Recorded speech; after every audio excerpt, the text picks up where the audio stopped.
San Francisco has the 7th largest transportation system in the country, yet it is really struggling financially. Yeah, the SFMTA board is about to approve a budget that would attempt to close a deficit of $12.7 million over the next 2 years. And ABC 7 News reporter Leanne Melendez is here to tell us how that will affect Muni riders and also those who do not take Muni. Car owners, for example, will be affected. Right. So you're talking about parking tickets, your neighborhood parking permit, all going up. On the transit side of that, fare inspectors will be added to make sure that when they get on Muni. Now, this is something that we here at ABC 7 News have been reporting on, and the SFMTA admits it's what most people are concerned about. ABC 7 News first told you about Muni riders who don't pay nearly a year ago. And so, again, this week we got on a bus to see if anything had changed, except that one of the Clipper card readers wasn't working. It's right over here. We finally found a reader that worked and paid our fare. We found that when boarding from the front of the bus, people were more likely to tap their card, monthly pass, or mobile device. But those getting on from the rear of the bus were not always paying. Not all. In fact, we saw a few people attempting to do the right thing, but then when they discovered that the reader was not working, they gave up. And transit fare inspectors are seldom seen. It's mostly recently because I haven't really seen a lot of the fare inspectors on the buses as of lately. I think pre-pandemic it used to seem a lot. But before the pandemic, the San Francisco Municipal Transportation Agency estimated that 16% of riders got on without paying.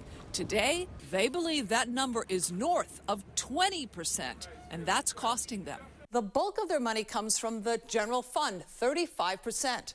32% comes from revenues such as parking fees and transit fares. So doesn't it make sense to go after the fare evaders? Most Muni riders can relate. In a survey conducted by the SFMTA, the #1 concern expressed by the public was transit fares and evasion.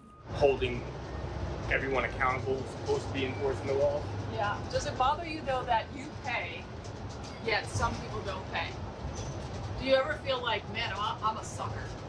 Yeah, I'll agree with you. Yeah, I do feel like I'm a sucker for paying because no one else pays.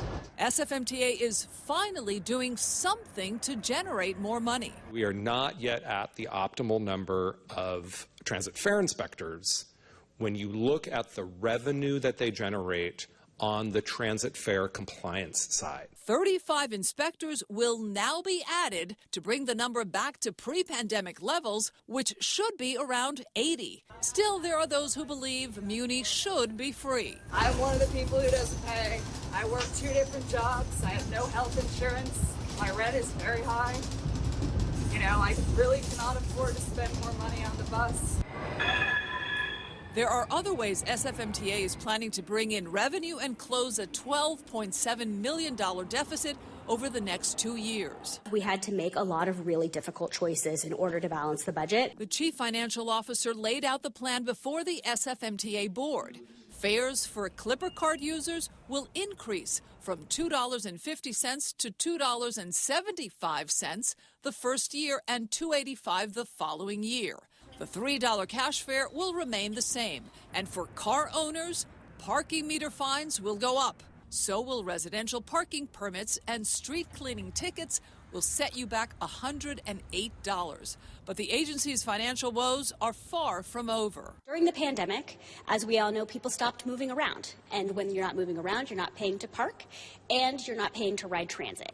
As a result, we lost an incredible amount of revenue, and thankfully the federal and state government have stepped in to provide relief to transit agencies. By 2026, those funds will run out, leaving SFMTA with a projected deficit of $220 million.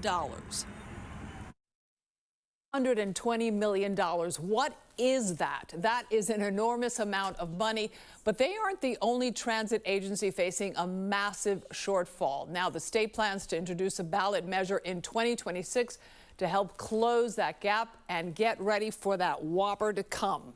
I'm telling you, that's a lot of money. More taxes, in other words. Exactly. Yeah. Right. And, you know, I'd asked the question that everybody's asking, what would it take for Muni to be free? And they told me it would cost $360 million here in the city to be free for everybody. Yeah. Wow. So Well, Albuquerque, New Mexico is doing it, but they're small. We're very large. And so I just think that, you know, when pigs fly.